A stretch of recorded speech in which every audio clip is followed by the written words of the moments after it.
Salut à tous et à toutes, on est avec le panafricaniste Dr Roussa Vadirissia. Docteur, vous allez bien? Ça va, merci.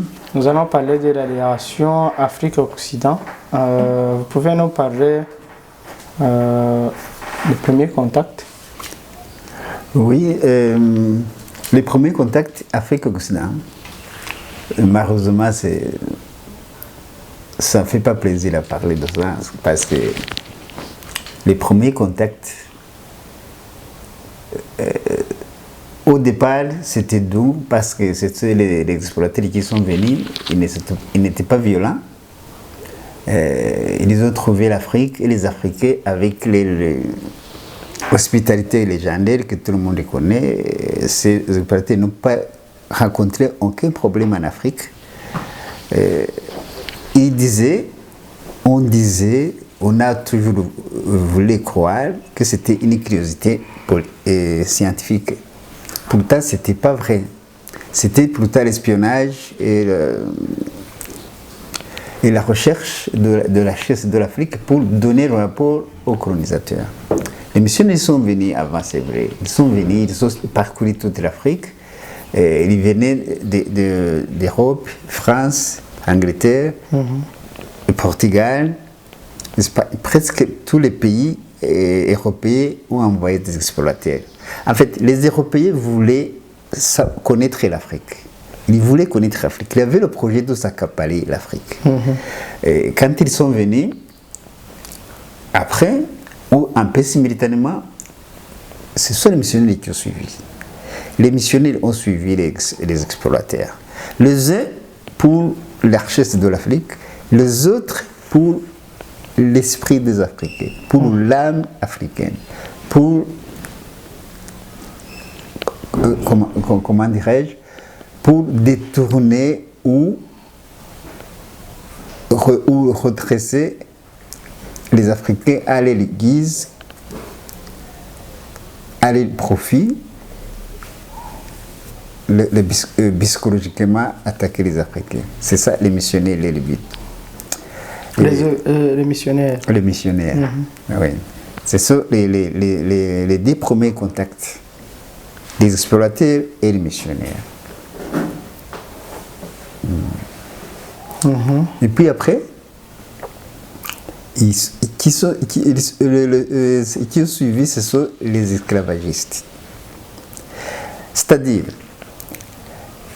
simultanément... avant de parler sur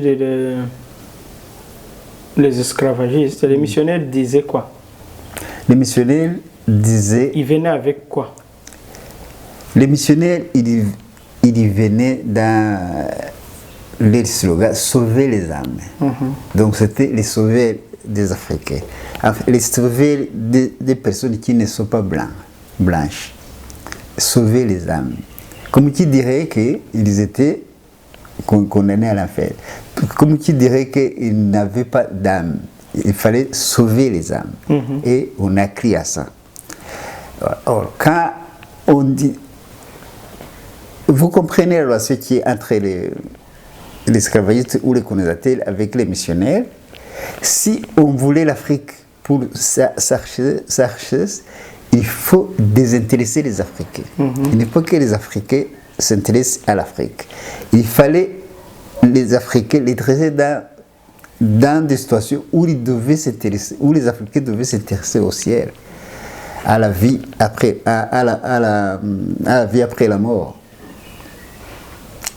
Donc, les faire peur de rester sur terre, de chercher et puis de s'orienter vers le ciel.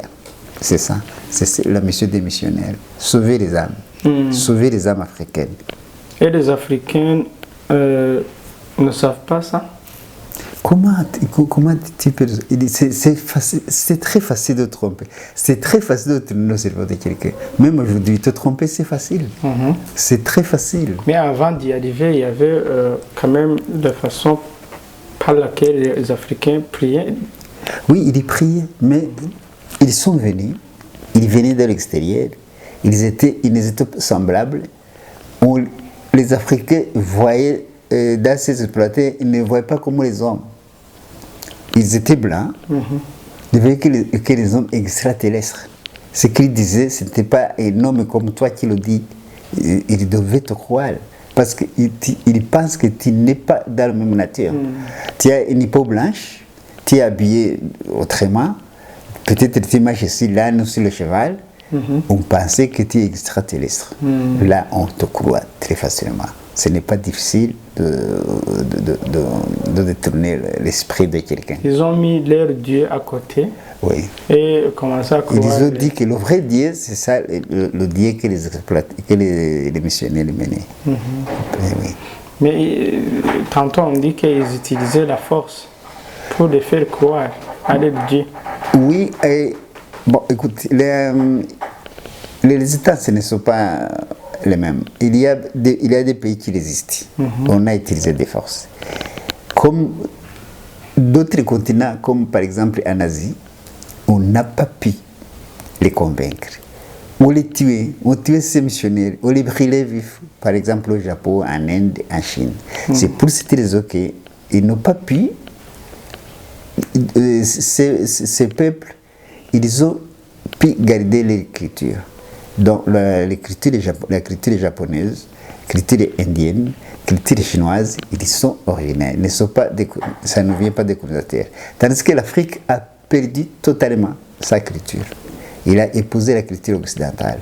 C'est ça. C'est grâce à l'effort de ces missionnaires. Et c'est grâce à la nature de l'Africain, l'hospitalité. Parce que l'Africain, dans sa nature, il respecte le visiteur. Oui, il accueille très bien, il donne à manger, il donne à dormir. Il peut même l'aider à transporter le bagage. Il l'oriente, il lui montre le chemin où il ne peut pas s'orienter. Ça, tu ne peux pas trouver ailleurs, sauf en Afrique. C'est ça ce qui est arrivé à l'Afrique. Donc l'Afrique est victime de sa nature. Parce qu'il a des natures hospitalières. Il a l'humanisme. Un Africain, c'est un humain. Un Africain, il a l'humanisme. C'est ça le problème. C'est comme ça qu'ils ont réussi à détruire l'Afrique. Parce que si on a détruit ta culture, on t'a détruit toi-même. Si tu n'as pas de culture, tu n'es plus. C'est ça. Vous étiez sur l'esclavagisme. Oui, après, les esclavagismes ont suivi. L'occasion de l'esclavagisme, au départ, ce n'était même pas racial. C'était la force, l'énergie. On avait besoin de main-d'œuvre. Quand ils sont arrivés en Afrique, ils ont trouvé, les Indiens ont été très durs, ils n'ont pas pu, je les appelle les Indiens comme eux. Et les Américains autochtones, ils étaient très durs, ils étaient castrats, ce n'était pas comme les Africains, ce n'était pas facile à manier. On a préféré remplacer par les Africains. On a dit, ça, ils sont paresseux, ces Mayas ou ils sont paresseux, et un Africain peut travailler à la place de quatre autochtones américains. Ils ont préféré tuer ces autochtones américains et puis les remplacer par les Africains. On a commencé la traite négrière, ce qu'on appelle la traite normalement la traite c'est impropre parce que c'est pas la traite, parce qu'on a opéré des rafles, des razzias, donc c'était la violence totale. On tuait les Africains. Les Africains résistaient par exemple en Angola, de telle façon qu'on a amené les lançados, donc les prisonniers de droit commun, ils sont venus pour les aider à tuer les Africains. Pour prendre un seul esclave, on devait tuer 5 personnes. Et puis le reste est fouillé. C'était le traumatisme pour toute l'Afrique. Ils fouillaient, et ils perdaient les domiciles, ils allaient s'installer ailleurs, loin des côtes où ils pensent qu'ils ne peuvent pas arriver facilement. C'est comme ça qu'on a commencé avec les bateaux, tout le long des côtes, avec les bateaux, les fusils. Donc ça pétait toute la journée, de telle façon que les Africains étaient totalement traumatisés. On transportait plus de 400 par les bateaux. Et 6 mois dans l'eau, parfois on les jetait ou les noyait. C'était une longue histoire.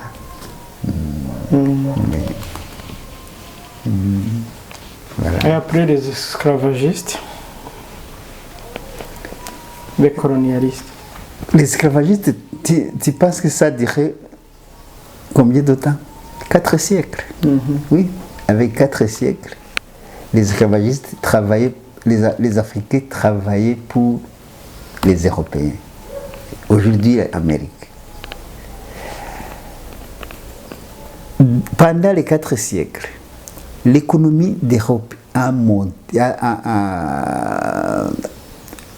de telle façon qu'il fallait penser à l'industrie. Il fallait penser à transformer la production primaire. Si on te dit que Manchester, Liverpool, ce sont des capitales de l'esclavagisme, ce n'est pas gratuit.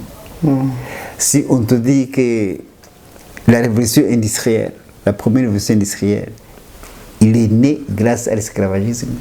Donc c'est l'Afrique. Donc c'est l'Afrique. C'est l'Afrique qui a poussé, qui a développé l'Europe. C'est l'Afrique qui a développé l'Europe. C'est l'Afrique qui a développé l'Amérique. Mais aujourd'hui, l'Afrique pense qu'il est aidé par l'Europe. Pourtant, même si on le fait payer, ils n'arriveront même pas à rembourser l'Afrique. Même s'il arrive, s'il est le bon sens, s'ils pensent à nous rembourser tout ce qu'on a donné, ils n'y arriveront pas. Ce sont des milliards que tu n'as pas compté. 400 ans sans salaire, sans ajouter la colonisation et la néocolonisation. Est-ce qu'on peut rembourser cette année-là? Ce n'est pas possible. Mais les Africains, aujourd'hui, ils pensent que l'Europe aide l'Afrique. Et aussi, ils pensent qu'ils nous aident. Alors que c'est nous qui avons aidé l'Europe. C'est l'Afrique qui a aidé l'Europe. Si l'Europe est développée aujourd'hui, c'est grâce à nous, c'est grâce à nos sangs. Mais ils pensent qu'ils nous aident. Même les Africains pensent que nous sommes aidés, que nous sommes aidés par l'Europe. On oublie très facilement. Donc l'esclavagisme a duré pendant 4 siècles. 400 ans. 400 ans. Et puis après, quand l'Europe a commencé à avoir de l'industrie, ils avaient besoin de matières premières. Bon, la matière première se trouve en Afrique. Donc c'était l'autre cas. Ça se trouve en Afrique. Il fallait des esclaves en Afrique. Et ce qui me fait très mal, c'est que parfois on dit qu'on a combattu l'esclavagisme, par exemple au Congo. On dit que c'est Léopold II qui a combattu l'esclavagisme. Parce que l'esclavagisme, n'oubliez pas qu'il y avait aussi des Arabes qui faisaient l'esclave. Mais les Arabes, malgré que ça a pris beaucoup de temps, par rapport, ce n'est pas 4 siècles, c'est 1400 ans. Mais le nombre n'est pas le même. Le nombre de déportés vers l'Asie ou vers l'Europe, le nombre d'Europe est tellement supérieur. Vous comprenez pourquoi? Ils avaient des bateaux. Ils transportaient 400 personnes. Tandis que les Orientaux venaient sur les dromadaires. Ils pouvaient transporter peut-être 17 personnes. Ou ils marchaient à pied. Comment tu peux traverser le désert à pied? Tu es arrivé là quand? C'est pour cette raison qu'il n'y a pas eu beaucoup de déportés vers l'Orient, mais beaucoup vers l'Occident. Oui. Donc, parfois, quand les Européens veulent se dédouaner, ils nous disent qu'il y a eu beaucoup d'esclavagistes, et les Arabes ont commencé avant nous. Nous ne voyons pas pourquoi vous parlez toujours de l'Occident, de traite atlantique, alors qu'il y a eu des traites orientales aussi. Mais ce n'est pas le même appelleur. En plus, même la violence, ce n'est pas la même violence. Là, on ne violait pas les esclaves. On les a franchis. Ils ont eu même des postes. Par exemple, chez les musulmans. Par exemple, Mahomet avait une femme noire, esclave. Donc là, ça ne pouvait pas exister. Un homme comme Mahomet, qui est célèbre, avoir une épouse africaine, noirs. Donc là, les Européens, ils ont été très violents. Très violents par rapport aux Orientaux. Donc, c'est grâce à l'esclavagisme que l'Europe s'est industrialisée. C'est grâce à l'industrie d'Europe que l'Afrique a été colonisée. On avait besoin de matières premières et presque gratuitement, la main-d'œuvre était gratuite. C'est ça qu'on a commencé la colonisation. En fait, on a déplacé l'esclavagisme. On a changé le cas. L'esclavagisme, il n'y avait plus de déportation. On n'avait pas besoin de déporter les Africains. Par contre, il y a eu ce qu'on appelle le tour en Afrique. C'est comme ça qu'on a peuplé Libéria, Sierra Leone. Ce sont des esclaves qu'on a déportés depuis l'Amérique, on les a installés au Libéria. Sierra Leone, ce sont les Noirs qui étaient à Londres, on les a menés à Sierra Leone. On disait quoi? On disait que ces gens, ces Africains, qui ne connaissaient pas l'Afrique, ils vont nous aider à administrer les frères. Pourtant, ça créait un problème social terrible. Ces gens, ils ne parlaient même pas la langue africaine, ils parlaient le créole. Quand ils sont arrivés en Afrique, ils ne pouvaient pas aller à l'intérieur des pays, ils devaient rester en ville. C'est-à-dire qu'ils devaient gouverner. Ils ne parlaient pas les langues africaines, on les appelait les créoles. Il y a eu des conflits à cause de ça. Parce que ces gens, ils sont des Africains. Ils sont venus, ils ne sont pas l'origine. Quand ils sont allés en Amérique, il y avait très longtemps, 400 ans, ils ne savaient pas d'où ils sont venus. Et puis, il y a eu des problèmes sociaux, par exemple, le cas que je me rappelle bien, c'est Libéria. Vous savez, les conflits qui étaient là-bas. C'est à cause de ces esclaves avec les autochtones. Donc, à un certain moment, dans le pays, il y avait des peuples qui ne s'attendent pas. Les uns sont des étrangers, oui, les autres sont comment dirais-je, les citoyens du pays. Pourtant, ce sont ces étrangers qui gouvernaient. Et d'autant que le colonisateur voulait que ces étrangers gouvernent. Donc, ils étaient comme les colonisateurs noirs. C'est ça.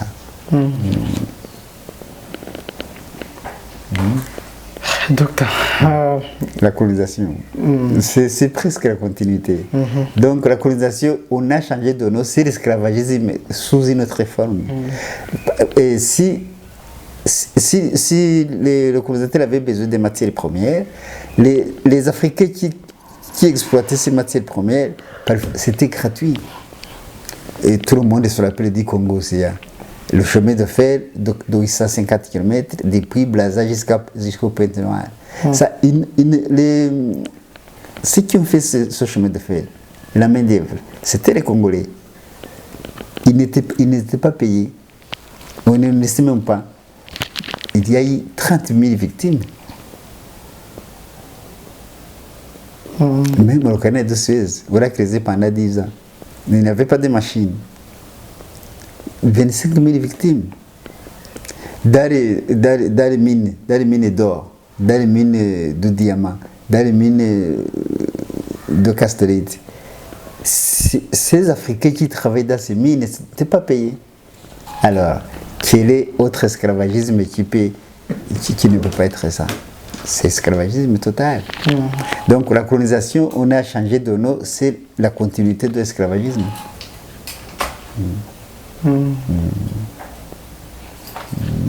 Peut-être qu'on va continuer avec la néocolonisation dans le programme prochain. Oui.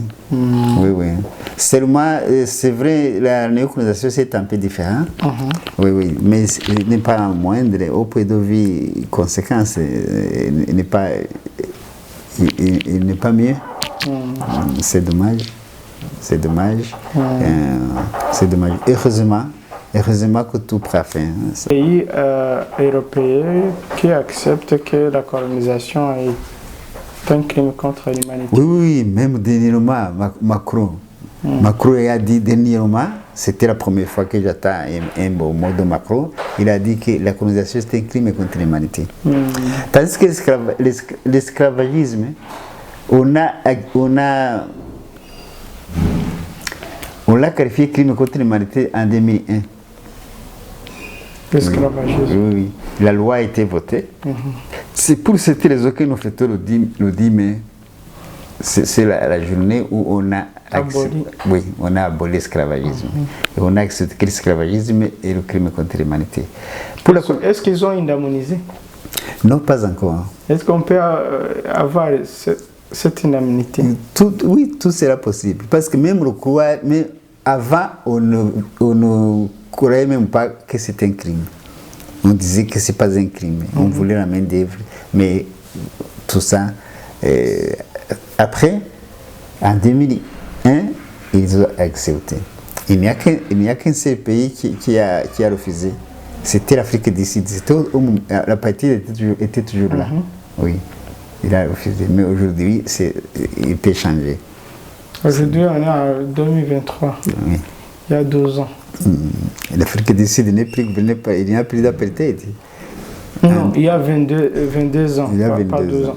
22 ans sans indemnité. Est-ce qu'on va indemniser l'Afrique? Même l'indemnité, ça ne doit pas, ce n'est pas nécessairement que ça doit financer. Même la reconnaissance morale, le devoir moral. Donc pour vous, ça c'est comme l'indemnité? Oui, au moins. Est-ce qu'il regrette ça? Il regrette ça, ou bien se dire que c'est un crime contre l'humanité, sans même toutefois regretter ça? Bon, il est difficile de savoir qu'il regrette ça, parce qu'ils savent que c'est grâce à ça qu'ils vivent mieux que nous. Donc, le regretter, ça serait difficile de croire à ça, parce qu'ils baignent dans le luxe, grâce à nos sangs. Donc le fait qu'il continue ça, ça montre qu'il ne regrette pas. Non, il ne regrette pas. Peut-être il s'en félicite parce que sinon il serait dans la misère. Il ne serait pas comme les Africains. Il n'avait rien.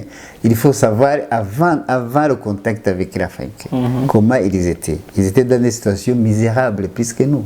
Je n'ai jamais vu la misère qu'ils ont vécue n'est jamais arrivée en Afrique. En Afrique, avant, c'était le paradis. Il n'y avait pas de misère, il n'y avait pas de maladies. Il n'y avait rien du tout. L'Afrique avait tout. C'est après les contacts que l'Afrique a commencé à avoir des problèmes. En fait, ils ont transféré les problèmes de chez eux à chez nous. C'est ça. Le fait que les bateaux des immigrants... Pardon? Le fait que les bateaux des immigrants meurent les négriers dans les Méditerranées, dans d'autres océans, aujourd'hui, ça montre qu'ils ne regrettent pas ce qu'ils ont fait. Non, pas du tout, parce que même ces bateaux-là, il offre, il y a une multitude de naufrages de ces bateaux. Mais remarquez bien, il n'y a que des bateaux qui transportent les Noirs qui sont noyés. Tu penses que c'est à quoi? C'est parce que les Noirs pèsent lourd plus que les autres? Non. Non, on les piège. On piège ces bateaux. Donc le fait qu'ils sont piégés, ça montre qu'ils ne regrettent pas ce qu'ils ont fait. Non, pas du tout. Ils piègent ces bateaux pour empêcher les Noirs d'arriver chez eux. Donc accepter que c'est un crime contre l'humanité, ça ne fait rien. Non. En fait, c'est à nous, c'est à l'Afrique. Même les Africains ne savent pas ça. Il faut que nous le sachions nous-mêmes. Oui. Mais c'est ce qui est étonnant. Même dans ces débats, il y a des Africains. Mais pour qu'ils acceptent, ce n'est pas nous qui les forçons d'accepter. Ce sont les Européens aussi, parce que tout le monde ne pense pas de la même façon. Il y a des Européens qui pensent bien. Comment différencier les Européens qui pensent bien et les autres? Non, il y a des systèmes. il y a des politiques. Parce que même l'esclavagisme ou la colonisation, ce n'est pas nous qui avons combattu pour que ça arrête. Et je pense que je vous ai dit un jour que c'est même pour avoir cette indépendance formelle, indépendance théorique, c'est grâce au Staline, c'est grâce à l'URSS. Ce n'est pas l'Afrique. Pendant la conférence de Yalta en 1945, Staline a dit quitter l'Afrique. Quitter l'Afrique, laisser la colonisation. C'est comme ça que les ORC ne sont pas dans nous. Donc, il y a parmi eux qui ont des meilleures pensées. Il y a parmi eux qui ont de l'humanisme. Oui. Le problème, la différence, c'est le système. Donc on peut finir par ici, c'est la première partie de la relation entre l'Afrique et l'Occident. Peut-être dans les autres émissions, on va parler sur le néocolonialisme. Oui, c'est long, c'est long, c'est une longue histoire, on va continuer. Oui, on peut arrêter ici, merci bien. Merci aussi. Merci. Si la jeunesse africaine ne libère pas l'Afrique, son continent d'avenir, c'est sur l'avenir des autres, pas l'avenir des Africains.